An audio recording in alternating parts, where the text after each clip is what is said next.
Bismillahirrahmanirrahim. Assalamualaikum warahmatullahi wabarakatuh. Alhamdulillah, summa alhamdulillah, wassalatu wassalamu ala rasulillah, amma ba'd. Alhamdulillah, bagaimana kabarnya Bapak Ibu semua? Semoga selalu dalam limpahan karunia, berkah, rahmat, kecintaan, dan kejayaan dari Allah Subhanahu wa Ta'ala. Bapak Ibu, pada kesempatan kali ini saya ingin menyampaikan materi tentang leverage rezeki, ya. Leverage rezeki. Ini bahasanya bahasa Inggris ya Bapak Ibu ya. Leverage atau leverage ya. Apa artinya? Leverage itu diartikan sebagai daya ungkit Bapak Ibu ya. Jadi begini, kalau seandainya kita ingin mengangkat mobil, tentunya kita nggak bisa ya Bapak Ibu ya. Jadi ketika kita mengangkat mobil sendirian itu pasti tidak bisa ya. Kenapa kok nggak bisa ya? Karena kita bukan Samson Bapak Ibu ya. Karena kita ini bukan seorang yang kuat gitu ya. Tapi kita bisa loh mengangkat mobil dengan kecerdasan manusia ya. Pakai apa? Pakai yang namanya dongkrak Bapak Ibu ya. Jadi ketika bannya itu bocor gitu ya. Terus kemudian akhirnya situlah fungsi dongkrak itu dibutuhkan. Bahkan ya kalau kita masuk ke bengkel gitu ya, jangankan mengangkat satu ban begitu ya Bapak Ibu, bahkan mobilnya aja keangkat gitu ya untuk dibersihkan atau di servis hanya dengan memencet sebuah tombol. Nah, ini yang namanya dongkrak Bapak Ibu. Ya, dongkrak, ada dongkrak hidrolik, ada dongkrak pakai tuas begitu ya. Nah, ini ada dongkrak. Nah, dongkrak ini sering dipakai dalam kehidupan kita ya. Maka prinsip dongkrak atau prinsip leverage ini juga terjadi pada rezeki ya. Nah, hal ini banyak sekali disampaikan oleh para pembicara-pembicara, motivator-motivator yang mengajarkan tentang kekayaan. Seperti misalnya yang tertulis dalam bukunya Tung Desem Waringin, disebutkan bahwa dan juga Roger Hamilton ya, bahwa kekayaan itu adalah W sama dengan V dikali L. W itu wealth ya, kemudian V itu value, kemudian L itu adalah leverage. Jadi kekayaan itu adalah nilai diri atau nilai tambah atau nilai apapun yang membuat kita mampu untuk memberikan nilai pada diri kita dikalikan dengan leverage, yaitu daya ungkit. Jadi dikali dengan dongkrak Bapak Ibu. Makanya sering terdengar misalnya seorang artis ya, bukan siapa-siapa, tiba-tiba terdongkrak popularitasnya. Jadi bahasanya itu adalah mendongkrak popularitas begitu ya. Misalnya ya ini misal ya Bapak Ibu ya, Fatin, siapa yang kenal Fatin Bapak Ibu ya? Nggak kenal Fatin, siapa dia, anak SMA begitu ya. Terus kemudian tiba-tiba dia terdongkrak popularitasnya ketika mengikuti sebuah kontes. Kalau nggak salah kontes lagu gitu ya. Nah sebenarnya kemudian akhirnya seluruh Indonesia mengenal. Nah dalam hal ini yang terjadi pada Mbak Fatin itu adalah dirinya, value-nya sudah bagus karena dia punya suara yang didengar orang. Nah ini value umum ya Bapak Ibu ya, walaupun dalam Islam itu sebenarnya suara wanita itu adalah aurat gitu ya. Nah cuma saya ingin mengambil sedikit kasusnya itu sebagai penjelasan leverage. Jadi siapa Mbak Fatin nggak kenal siapa gitu kan, tapi karena dia punya value-nya itu suaranya bagus. Tapi kalau dia tidak pakai leverage, tidak pakai dongkrak Bapak Ibu, maka lagunya itu tidak akan pernah sedikit pun mendongkrak popularitasnya. Tidak akan pernah sedikit pun menghasilkan rezeki gitu Bapak Ibu ya. Jadi ketika Mbak Fatin ini misalnya nyanyinya di rumah sendiri ya, akhirnya nggak jadi apa-apa. Tapi ketika dia nyanyinya itu di sebuah kontes lagu, yang terjadi adalah seluruh Indonesia mengenal gitu kan, bahkan beberapa negara tetangga, lalu kemudian akhirnya jadi album, akhirnya rezeki itu datang. Contoh Fatin kayaknya kontroversial sekali ya. Ini contoh aja Bapak Ibu ya. Jadi siapalah ya misalnya siapa Megawati misalnya, Ibu Megawati tanpa pendongkraknya. Pendongkraknya siapa? Ayahnya, partainya begitu ya. Terus kemudian siapalah ya kita ya ketika rezeki kita ini tidak datang. Maka kita perlu yang namanya dongkrak Bapak Ibu ya. Bill Gates misalnya, sekelas Bill Gates saja dia butuh dongkrak Bapak Ibu ya. Ketika dia punya value. Value-nya apa? Value-nya adalah dia punya ide tentang Microsoft, Windows, Word, PowerPoint, dan seterusnya. Tapi kemudian Bapak Ibu, kalau seandainya dia hanya seperti itu saja, maka dia tidak bisa menghasilkan rezeki. Itu value. Dikali pendongkraknya. Apa pendongkraknya? Pendongkraknya adalah Fujitsu, Toshiba, Sony, IBM, dan seterusnya. Gitu ya. Nah itu adalah pendongkrak. Ya. Nah ini adalah alat-alat dongkrak untuk rezeki Bapak Ibu ya. Maka ya bagi Anda yang misalnya ingin sukses gitu ya, maka Anda perlu menemukan pendongkrak Anda. Apa pendongkrak Anda ya? Apa yang membuat Anda meleverage? Kalau bahasanya Pak Tung itu ya, Pak Tung Desemuaringin itu adalah faktor kali. Jadi apa yang membuat faktor kali kita ya? Kita dari bukan siapa-siapa, terus kemudian tiba-tiba menjadi siapa-siapa ya, menjadi dikenal atau mendapatkan rezeki ya. Nah, kalau dalam dunia properti misalnya yang saya laksanakan begitu ya, saya bukan siapa-siapa, nggak punya modal, tapi kemudian akhirnya saya punya ide ya, terus kemudian saya mencoba mempelajari dari teman-teman, akhirnya setelah itu saya kalikan diri saya dengan gitu ya, pemilik tanah, saya kalikan diri saya dengan ya investor, saya kalikan diri saya dengan media massa untuk mengiklankan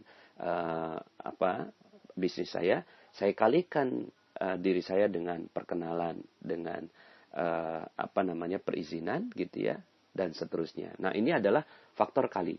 Semakin banyak faktor kalinya, semakin mudah kesuksesan itu terwujud Bapak Ibu. Contohnya misalnya begini. Anda untuk membutuhkan sukses itu butuh angka 10.000 poin misalnya, 10.000 poin. Tapi kemudian ya diri Anda itu hanya satu gitu ya. Satu, sementara dream Anda, goal Anda itu di 10.000 ya. 1 poin dibanding dengan 10.000 poin ini jauh sekali Bapak Ibu ya. Naiknya ini jauh sekali. Maka gimana caranya untuk meningkatkannya? Ya Anda harus membuat faktor kali sehingga akhirnya 10.000 menjadi make sense atau masuk akal, bisa tercapai oleh Anda. Contohnya misalnya begini, 1 ya dikali 3 ya dikali 10 ya dikali 5 ya dikali 7 dikali 8 ya kemudian dikali 9 ya dikali 12 ya dikali 3 dan seterusnya, nyampe juga di angka 10.000 Bapak Ibu. Maka semakin banyak faktor kalinya, semakin rezeki itu mudah datang, gitu ya.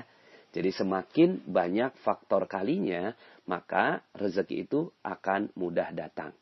Nah, misalnya sebagai seorang pekerja itu dia hanya mengalihkan dirinya, gitu ya, terhadap dirinya sendiri, katakan dirinya 1 dikali perusahaan tempat dia bekerja, gitu ya.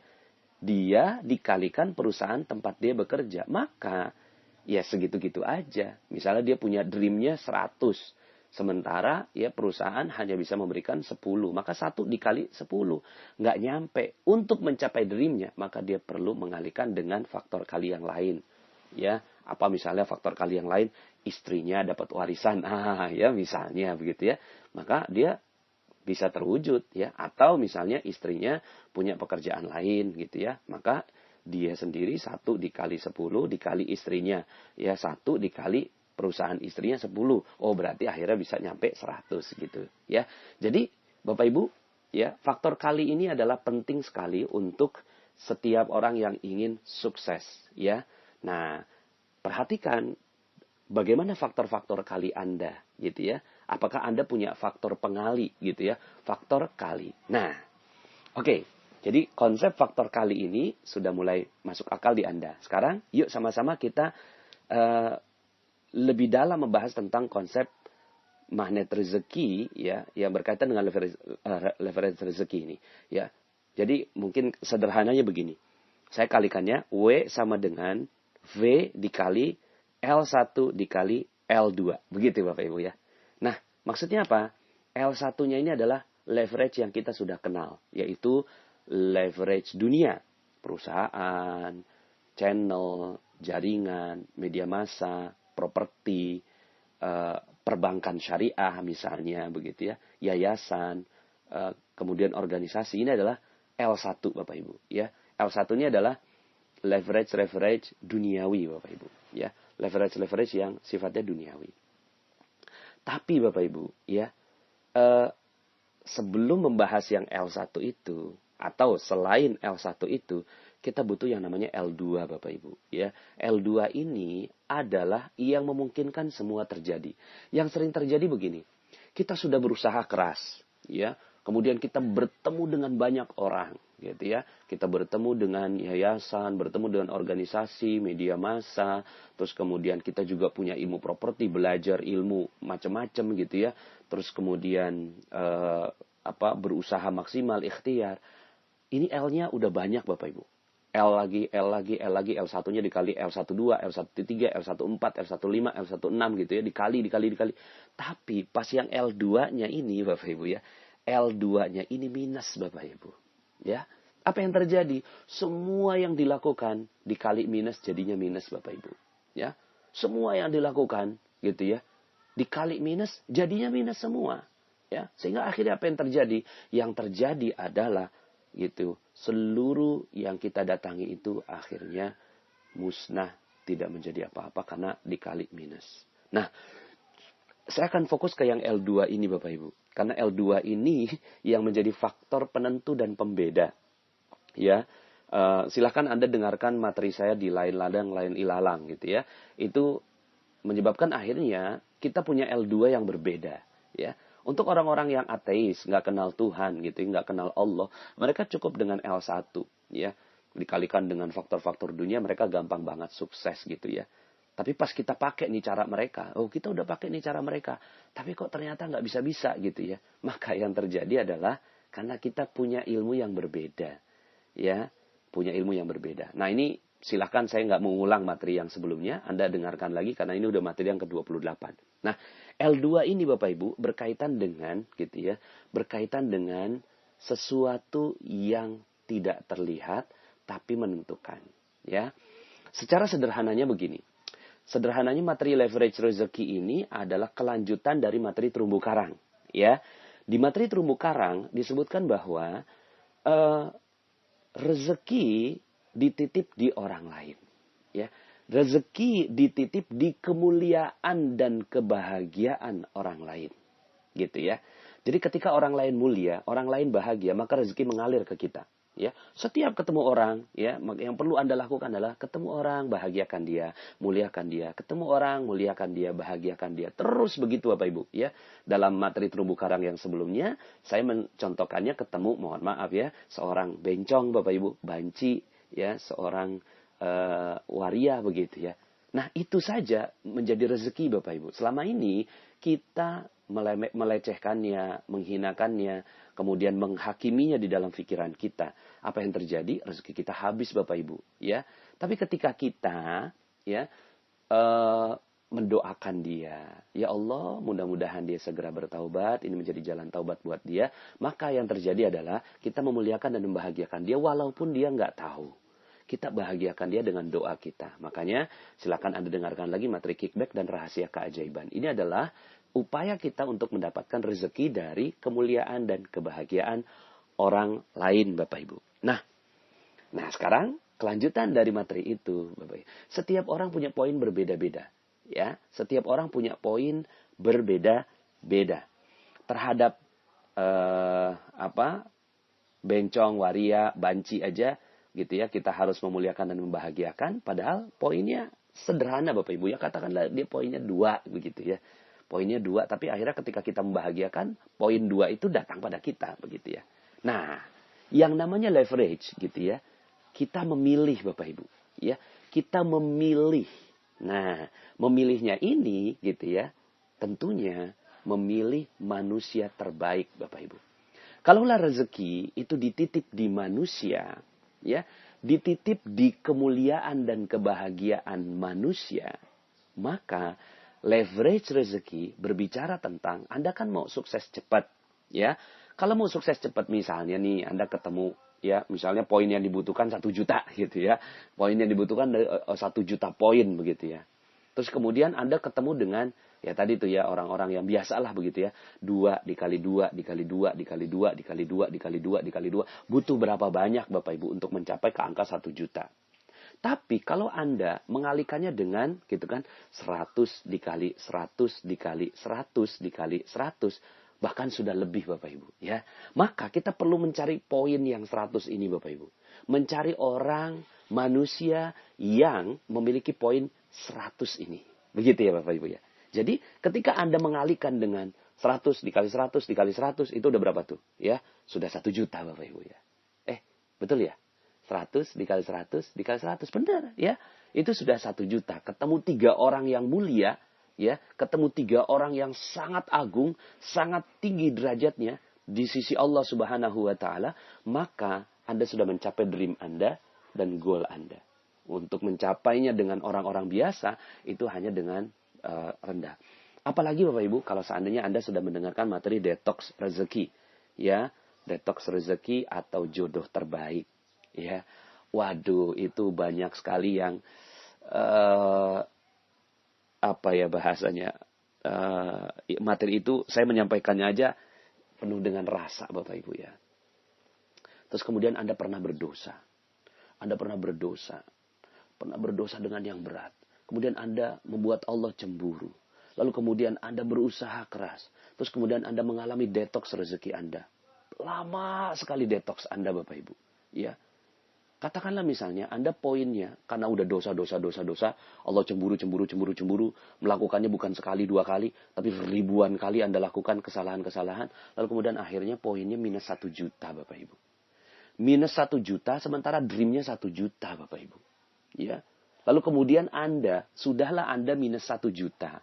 Terus kemudian Anda kalikan dengan ya perusahaan, yayasan, organisasi gitu ya, L1 itu Bapak Ibu. Apa yang terjadi?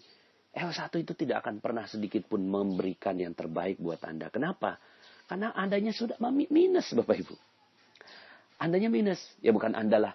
Ya seandainya gitu ya. Ada orang yang minus 1 juta. Maka yang perlu dilakukan L2 ini Bapak Ibu. Ya, leverage kedua ini yang penting sekali untuk membuat akhirnya dari 1 juta itu naik ke angka 0, angka 1, lalu kemudian naik lagi ke angka 1 juta. Bahkan dia butuh 2 juta poin Bapak Ibu untuk akhirnya dreamnya terwujud. Nah, jadi ini adalah kelanjutan semuanya ya dari materi-materi semuanya. Leverage rezeki adalah Anda perlu menemukan. Kalau di materi terumbu karang, rezeki itu dititip di kemuliaan dan kebahagiaan orang lain, maka leverage rezeki berkata bahwa rezeki Allah dititip di kemuliaan dan kebahagiaan manusia yang dimuliakan Allah. Begitu Bapak Ibu. Ya. Sekali lagi, rezeki dititip gitu ya. Di kemuliaan dan kebahagiaan manusia yang dimuliakan oleh Allah Subhanahu wa Ta'ala. Ya. Nah, jadi akhirnya kita mesti cerdas Bapak Ibu. Ya. Agenda kita akhirnya cerdas. Ya. Enggak, semua manusia kita bahagiakan. Tapi ya poinnya 1, 2, ketemu orang gitu ya bahagiakan. Tapi cari Bapak Ibu. Cari orang-orang manusia yang dimuliakan Allah Subhanahu wa Ta'ala. Karena dia yang punya akses rezeki Bapak Ibu. Dia yang punya akses rezeki. Ya. Nah, maka leverage rezeki ini Bapak Ibu. Ada beberapa manusia yang ingin saya perkenalkan kepada Anda. Yang perlu Anda kerja keras bertemu dengan mereka. Kerja keras Bapak Ibu. Untuk memuliakan dan membahagiakan mereka. Kerja keras Bapak Ibu. Untuk meminta ridho, doa, dan izin darinya. Nah, Bapak Ibu, saya ingin sedikit ceritakan tentang satu kisah. Ya. Dan kisah ini bagi sebagian orang, ya, ini sangat masyhur, tapi mungkin bagi sebagian teman-teman yang belajar rezeki dari rahasia magnet rezeki, mungkin baru dengar namanya Bapak Ibu. Ini namanya Uwais Al-Qarni. Ya. Uwais Al-Qarni Bapak Ibu. Nah, kita coba lihat kisahnya Bapak Ibu. Uwais Al-Qarni ini, dia hidupnya di zaman tabi'in. Ya. Zaman tabi'in itu berarti ada di zaman Rasulullah. Setelah itu Rasulullah digantikan dengan zaman sahabat, kemudian digantikan dengan zaman tabi'in. Nah, tapi ya Rasulullah Shallallahu Alaihi Wasallam itu memprediksi sejak jauh-jauh hari, ketika Uwais Al-Qarni itu belum ada, itu Umar dinasihati oleh Rasulullah SAW untuk mencari Uwais, gitu Bapak Ibu. Cari Uwais Al-Qarni, ya.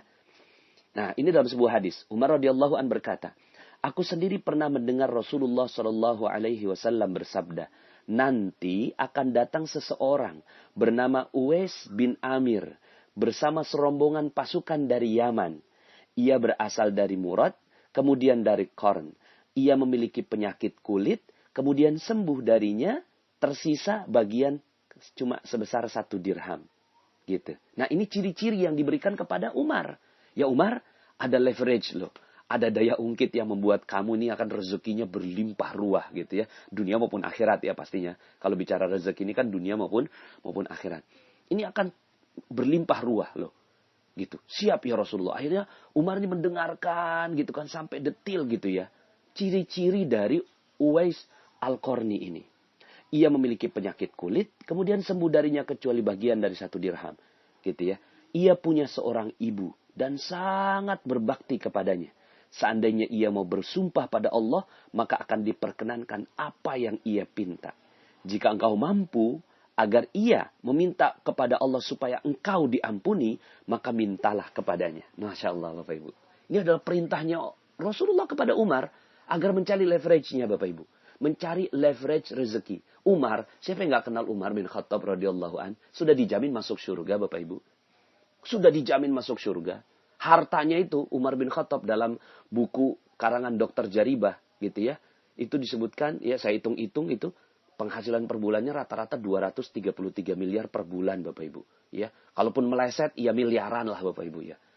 Nggak mungkin ya sedikit itu. Karena ladangnya aja 70.000 ladang pertanian yang tiap itunya panen Bapak Ibu.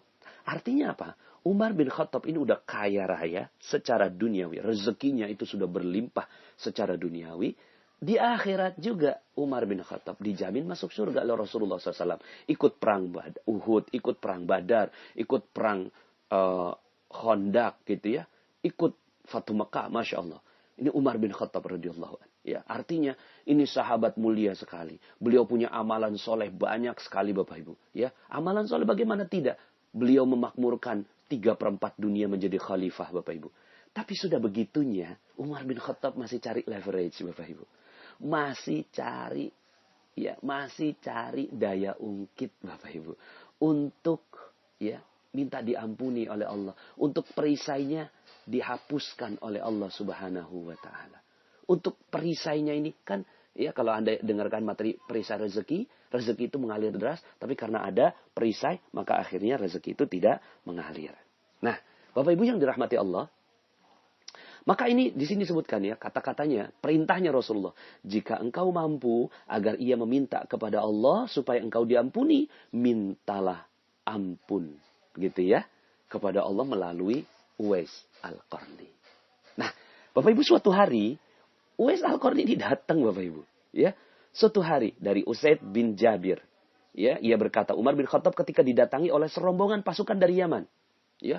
Jadi pas, ini dari Yaman nih, gitu ya. Terus kemudian Umar bertanya, ya, apakah di tengah-tengah kalian ada yang bernama Uwais bin Amir?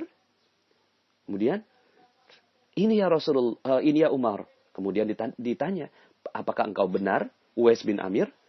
Ya, saya Uwais bin Amir. Kemudian Umar bertanya, benarkah engkau dari Murad, dari Qarn? Iya, kata Uwais Al-Qarni. Umar bertanya, benarkah engkau dahulu memiliki penyakit kulit, lantas sembuh, kecuali sebesar 1 dirham? Iya, kata Uwais. Lalu kemudian Umar bertanya lagi, benarkah engkau punya seorang ibu? Iya, gitu ya. Kemudian akhirnya dibacakan hadis tadi, gitu ya. Aku sendiri pernah mendengar Rasulullah SAW bersabda, nanti akan datang seorang bernama Uwais bin Amir bersama serombongan pasukan dari Yaman. Dia berasal dari Murad, kemudian dari Qarn. Dia memiliki penyakit kulit dan seterusnya, Bapak Ibu. Lalu kemudian Umar berkata, tolong aku, mintalah kepada Allah untuk mengampuniku. Kemudian Uwais mendoakan Umar. dengan meminta ampunan kepada Allah Subhanahu wa taala. Masya Allah. Nah, Bapak Ibu, ya, setelah itu kisahnya akhirnya Uwais Al-Qarni ini dikenal di mana-mana. Kemudian banyak orang yang meminta doa kepadanya. Lalu kemudian mau dikasih hadiah, tapi kemudian Uwais Al-Qarni nggak mau, Bapak Ibu, karena dia lebih memilih untuk hidupnya zuhud, Bapak Ibu. Kalau dia mau, maka dia bisa meminta upah terhadap doa-doa yang diminta olehnya gitu. Tapi Uwais Al-Qarni nggak mau, dia milih miskin, Bapak Ibu. Aduh, ini saya makanya mohon maaf ya, materi leverage rezeki ini lama sekali delaynya Bapak Ibu, karena saya nggak sanggup menceritakan kisah ini Bapak Ibu ya. Karena ya mudah-mudahanlah kita minta kepada Allah Subhanahu wa taala agar kita diampuni oleh Allah Subhanahu wa taala atas kehidupan kita ya. Terus kemudian Uwais Al-Qarni ini ya menyendiri Bapak Ibu. Dia lari dari manusia. Dia kabur dari manusia Bapak Ibu, karena takut kalau seandainya akhirnya orang itu tidak mintanya kepada Allah, malah mintanya kepada Uwais Al-Qarni. Nah ini ya, waktu itu sempat ada yang pulang dari haji Bapak Ibu, pulang dari haji minta kepada Uwais Al-Qarni gitu ya, tolong didoakan. Loh, kan kamu baru pulang dari haji gitu ya, tapi engkau mulia gitu ya. Terus kemudian Uwais Al-Qarni ya bagaimana gitu ya, akhirnya Uwais Al-Qarni takut kalau seandainya dia ini ya dimuliakan. Akhirnya dia menyendiri dan meninggal dunia dalam keadaan tidak dikenal orang. Nah, Bapak Ibu yang dirahmati Allah Subhanahu wa taala, saya ingin mengambil cuplikan dari kisah Uwais Al-Qarni ini Bapak Ibu, ya. Uwais Al-Qarni ini luar biasa. Artinya apa? Ini Umar bin Khattab aja untuk menghancurkan perisainya, dia butuh sekelas Umar gitu loh Bapak Ibu. Sekelas Umar gitu, ya. Kita nih siapa? Gitu ya. Kita nih siapa? Kita bukan siapa-siapa Bapak Ibu. Nah, akhirnya Bapak Ibu, ya, yang perlu kita lakukan adalah cari manusia seperti ini Bapak Ibu. Ya, cari manusia seperti ini. Carinya di mana? Carinya di mana? Uwais Al-Qarni sudah wafat, sudah tidak ada. Udah 1400 tahun yang lalu. Kita nih, aduh, hidup di zaman yang ya seperti ini, akhir zaman. Mau ketemu di mana?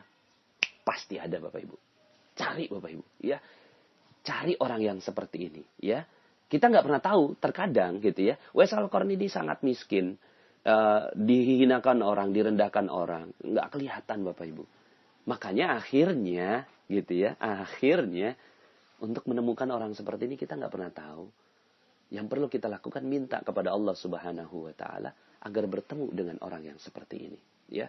Setiap ketemu orang, maka kita positif aja Bapak Ibu, ya. Mudah-mudahan ini Uwais, ini sifatnya seperti Uwais Al-Qarni gitu Bapak Ibu ya. Makanya saya ingin memberikan 4 Bapak Ibu ya. 4 manusia yang bisa Anda datangi Bapak Ibu ya. 4 manusia yang bisa Anda datangi agar Anda bisa mendapatkan kisah seperti Uwais Al-Qarni. Pertama, ibu Anda Bapak Ibu. Ibu Anda. Ibunda Anda ya. Kita lihat dari kisahnya Uwais Al-Qarni. Uwais Al-Qarni ya, kenapa menjadi mulia? Karena sangat memuliakan ibunya Bapak Ibu. Maka ya, sebelum memuliakan yang lain, sebelum membahagiakan yang lain, maka muliakan dan bahagiakan ibunda Anda. Itu adalah daya ungkit Anda. Kalau seandainya misalnya Anda pernah salah, zalim, pernah membuat Allah cemburu, pernah mohon maaf berzina, minum-minuman keras, mabuk-mabukan, bahkan pernah nauzubillah membunuh orang. Ya, membunuhnya bukan cuma sekali, dibunuh lagi. Masya Allah. Ya, mereka yang melakukan aborsi misalnya. Maka gimana caranya? Cara yang terbaik Bapak Ibu, datangi ibunda Anda. Tidak ada yang terbaik untuk mendapatkan dongkrak agar Anda cepat sekali rezeki Anda kembali, agar perisai Anda ini hilang, agar dosa Anda diampuni, kecuali minta kepada ibunda Anda. Minta ibunda dan ayahanda Anda. Mungkin agendanya adalah tanya kepada mereka, apa yang membuat engkau ridho? Gitu. Apa yang membuat engkau ridho pada saya? Jangan cuma sekedar minta ridhonya. Ibu minta ridhonya. Ya mungkin ibunda kita bisa jawab, ya saya ridhoi kamu gitu. Tapi bisa jadi itu hanya di mulutnya. tapi ternyata hatinya tidak ridho. Gimana caranya? Anda desak dia, Bapak Ibu. Desak ibunda Anda untuk meminta apa yang membuat engkau ridho. Apa yang membuat engkau ridho? Ya, kalau belum dapat, tanya terus Bapak Ibu. Apa yang membuat engkau ridho? Apa yang membuat engkau ridho? Gitu ya. Misalnya, ya ada yang waktu itu sempat ada yang saya ajarkan begini, terus kemudian dia ridho kalau saya nikah, Ustadz, gitu. Waduh, ya. Ya udah, minta sama Allah gitu kan supaya Anda dapetin jodoh. Ya. Tapi kalau seandainya memang belum, ya itu kan udah bukan domainnya Anda, domainnya Allah. Maka minta sama ibunda Anda, yang lain Ibu. Ya, itu saya serahkan kepada Allah agar jodoh saya bisa datang. Tapi apa yang lainnya? Apa yang lainnya? Anda akan memberikan apa jawabannya. Jadi desak ibunda Anda untuk menjawab apa yang membuat dia ridho terhadap Anda. Apa yang membuat dia ikhlas memberikan air susunya pada Anda. Apa yang membuat dia ikhlas selama mendidik Anda. Dan seterusnya. Ya. Jadi ini yang pertama Bapak Ibu. Ibunda Anda. Cari, kejar. Dan ini gampang nyarinya. Ya. Gampang nyarinya. Yang gak gampang adalah menemukan titik ridhonya itu. Cari titik ridhonya. Perjuangkan. Bahkan kayaknya udah gak ada agenda-agenda lain dalam kehidupan Anda yang terbaik. Ya. Selain bagaimana membuat dia ridho. Tentunya ridho di sini adalah sesuai dengan koridornya Allah. Misalnya, saya ridho ketika engkau jadi penyanyi, buka jilbab. Wah, itu minta yang lain Bu, gitu ya. Minta yang lain yang tidak melawan perintah Allah gitu. Ya. Yang betul-betul sesuai dengan koridornya Allah. Maka insya Allah dengan ibunda Anda klik dapat ridhonya Bapak Ibu, maka poin 100 Bapak Ibu. Tak gitu ya. Maksimal 100. Nah, gitu ya. Yang kedua Bapak Ibu, cari ulama Bapak Ibu. Ulama ya, ini yang dikatakan oleh Rasulullah SAW. Umar ini mulia, Umar ini tinggi, tapi masih disuruh nyari ulama Bapak Ibu ya. Diminta untuk mencari ya Uwais Al-Qarni. Maka ya cari ulama ini Bapak Ibu. Ya. Kadang kita nggak tahu gitu ya. Ulama yang seperti apa? Ya udah pokoknya cari aja Bapak Ibu ya. Cari ulama yang mana. Anda perlu datangi ulama. Anda ikuti majelis taklimnya, ikuti majelisnya, dengarkan, perhatikan, serap semua ilmunya gitu ya. Terus kemudian ketika Anda udah klik, maka bilang, datangi dia. Apa yang membuat engkau ridho gitu kan pada kami gitu. Terus kemudian Anda muliakan dan bahagiakan dia. Bagaimana memuliakan dan membahagiakan seorang ulama? Karena ya Rasulullah SAW ini pernah bersabda ya dari Anas bin Malik radhiyallahu an, al ulama warasatul anbiya. Ulama adalah pewaris para nabi. Ini masya Allah Bapak Ibu ya.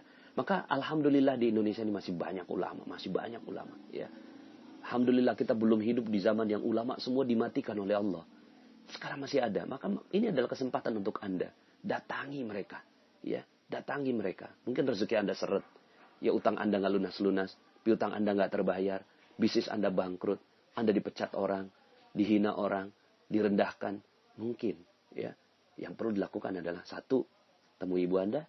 Dikalikan dengan ulama ini Bapak Ibu. Ya. Al-ulama warasatul anbiya. Ulama adalah pewaris para nabi. Mereka dicintai oleh ahli langit.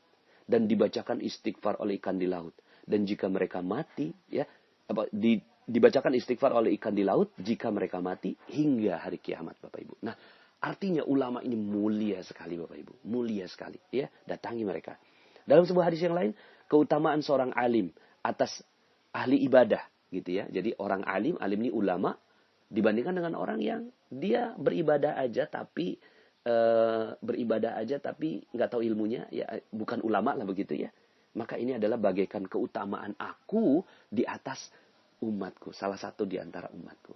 Jadi jauh sekali Bapak Ibu. Makanya datangi ulama, cintai ulama, muliakan dan bahagiakan dia Bapak Ibu. Ya, dalam hadis yang lain, ya Nabi SAW bersabda, barang siapa memandang wajah orang alim dengan satu pandangan, lalu ia merasa senang dengannya, maka Allah Ta'ala menciptakan malaikat dari pandangan itu. Masya Allah Bapak Ibu. Ya, luar biasa nih Bapak Ibu. Allah ciptakan malaikat satu dari pandangan kita cinta terhadap ulama. Maka Allah Ta'ala menciptakan malaikat dari pandangannya itu dan memohonkan ampun kepadanya sampai hari kiamat. Masya Allah. Jadi, ya, datangi ulama Bapak Ibu. Ya, datangi ulama, pandang wajah mereka. Lalu kemudian, jadikan Anda cinta. Cintanya cinta karena akhirat Bapak Ibu. Ya, cinta. Ya, cinta bagian dari cinta ini. Lalu kemudian maka ini akan ada malaikat yang akhirnya akan memberikan ampunan kepada Allah sampai hari kiamat. Masya Allah. Ya.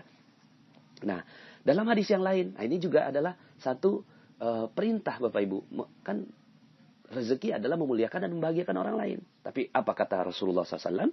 Barang siapa yang memuliakan orang alim. Gitu. Memuliakan ulama. Barang siapa yang memuliakan ulama, maka ia memuliakan aku. Gitu. Jadi barang siapa yang memuliakan ulama, maka dia memuliakan aku. Barang siapa memuliakan aku, maka ia memuliakan Allah. Dan barang siapa memuliakan Allah, maka tempat kembalinya adalah surga. Surga ini adalah rezeki yang besar Bapak Ibu. Kalau surga aja udah didapat, dunia pasti dapat Bapak Ibu rezekinya. Ya, cuma sekedar 10 juta, 50 juta, 100 juta per bulan aja mah kalau ahli surga pasti dapat Bapak Ibu ya. Pasti dapat ya, tergantung Anda mau apa enggak ya. Jadi, ya, kalau udah kayak gitu, Masya Allah. Dalam hadis yang lain, hendaklah kamu semua memuliakan para ulama. Karena mereka itu adalah pewaris para nabi. Maka barang siapa memuliakan mereka, berarti memuliakan Allah dan Rasulnya. Ya, hadis yang lain, tidurnya ulama lebih mulia daripada ya ibadahnya orang yang bodoh. Dalam hadis yang lain, barang siapa mengunjungi orang alim, maka ia seperti mengunjungi aku. Jadi barang siapa mengunjungi ulama, maka dia seperti mengunjungi aku. Barang siapa berjabat kepada ulama, maka ia seperti berjabat tangan denganku. Barang siapa duduk bersama dengan ulama, maka ia seperti duduk denganku di dunia. Dan barang siapa yang duduk bersamaku di dunia, maka aku akan mendudukannya pada hari kiamat bersamaku. Masya Allah. Ya, jadi ini tinggi sekali Bapak Ibu. Barang siapa yang mengunjungi ulama, maka aku menjamin kepadanya dimasukkan surga oleh Allah Subhanahu wa taala. Barang siapa? Ini dari Abu Hurairah radhiyallahu an, ya. Saya mendengar Rasulullah sallallahu alaihi wasallam bersabda, barang siapa yang mengunjungi ulama, maka aku akan menjamin kepadanya dimasukkan surga oleh Allah. Begitu ya. Ini banyak sekali Bapak Ibu dalil-dalil keutamaan tentang ulama. Maka inilah daya ungkit Anda. Ya. Jadi kalau seandainya Anda nih ya, orang tua sudah dapat ridho 100 tuh Bapak Ibu, ya. Kemudian dikali ulama dimuliakan oleh Anda dan dia bahagia dengan Anda. Kemudian bahkan mendoakan Anda, memegang kepala Anda, mendoakan Anda. Dikali 100 lagi Bapak Ibu. 100 dikali 100 udah 10.000 Bapak Ibu ya. Ya, Masya Allah. Orang yang ketiga Bapak Ibu, ya, yang dikisahkan dari kita ambil dari Uwais Al-Qarni ini. Temukan orang yang mereka nggak butuh, gitu ya. Tapi mereka miskin, tapi tidak meminta-minta Bapak Ibu. Temukan mereka. Ini orang yang ketiga. Orang miskin yang tidak meminta-minta, tegar sekali, gitu ya. Tapi mereka nih menjaga kehormatannya, nggak meminta-minta. Itu adalah mereka-mereka yang punya sifat-sifat mirip Uwais Al-Qarni Bapak Ibu. Ya. Maka cari mereka. Ya misalnya nih ya, kalau seandainya kita lagi di lampu merah, ada yang minta-minta gitu ya. Sebenarnya yang kayak gini nih sebisa mungkin jangan dikasih Bapak Ibu. Tapi jangan sampai juga Anda kehilangan rasa bakhil Anda gitu ya. Jadi sesekali boleh dikasih, tapi seringnya jangan dikasih Bapak Ibu. Karena itu profesi ya. Karena profesi ini malah kita mendidik mereka. Ya, nggak boleh dikasih sebenarnya ya. Jadi ya, malah yang perlu dikasih adalah, Anda cari orang miskin Bapak Ibu. Cari orang miskin. Miskin sekali gitu ya. Terus kemudian, dia kok nggak meminta-minta. Perhatikan Bapak Ibu. Perhatikan orang itu. Terus kemudian gitu ya. Anda datangi, lihat gitu ya. Itu Anda berikan sedekah kepada dia Bapak Ibu. Ya. Berikan sedekah kepada dia. Ya. Mungkin tantangannya adalah, kalau Anda ketemu dengan orang yang tepat, orang itu nggak akan pernah mau nerima sedekah Anda. Ya, tapi ya bismillah aja gitu ya.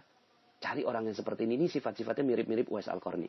Maka kalau seandainya Anda ketemu dengan orang yang seperti ini dan dia mau menerima sedekah Anda, ya, Anda muliakan dia, bahagiakan orang yang seperti ini Bapak Ibu, ya, orang miskin ya kemudian kenal dengan Allah pastinya ya, sholatnya bagus gitu ya. Terus kemudian dia kok nggak meminta-minta. Nah ini Masya Allah. Makanya mungkin Anda pernah dengar ya, ada orang-orang yang gemar sekali memberangkatkan umroh para marbot-marbot masjid gitu ya.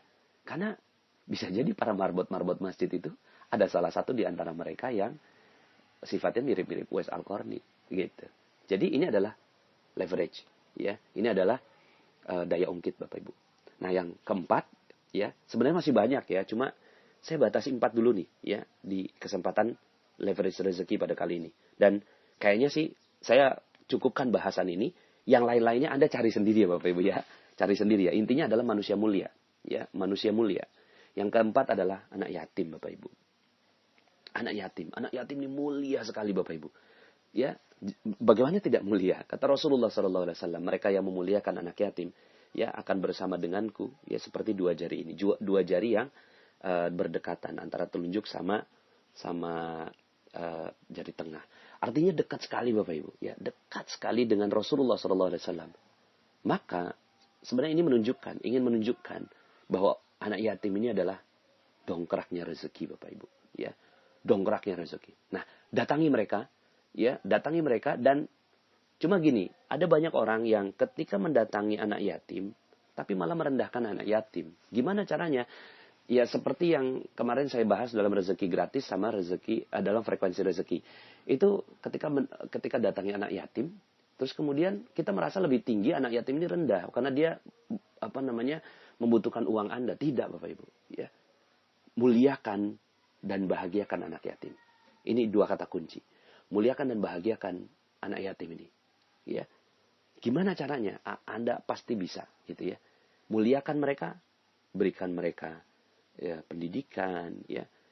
Kemudian tinggikan mereka, ya, support mereka. Terus kemudian bahagiakan mereka, kasihin sedekah ke mereka, ya. Nah, Bapak Ibu yang dirahmati Allah, anak yatim ini yang dibawa balik ya. Jadi mereka tidak punya ayah gitu ya, itu yatim. Tapi di bawah balik. Kalau udah balik itu bukan yatim lagi. Nah, temu ini yang seperti ini. Datangi, cari ya.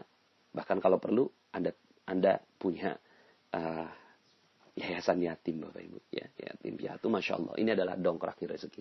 Nah, Bapak Ibu ya, kalau seandainya Anda 100 orang tua Anda udah ridho dengan Anda, ulama udah mulia dan bahagia karena Anda.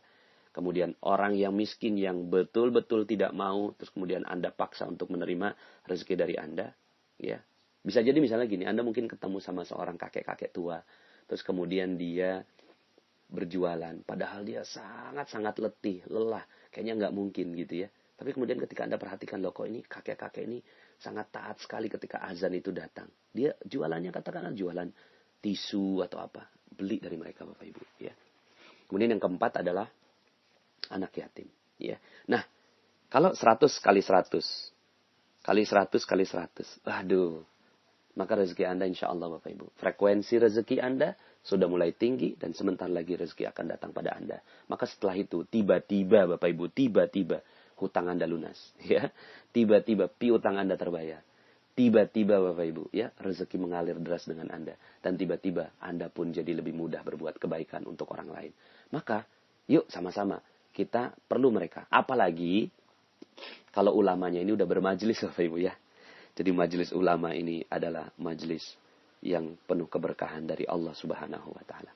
Demikian, mohon maaf atas segala kekurangan. Semoga Allah Subhanahu wa taala mudahkan kita untuk menemukan dongkrak-dongkrak rezeki kita.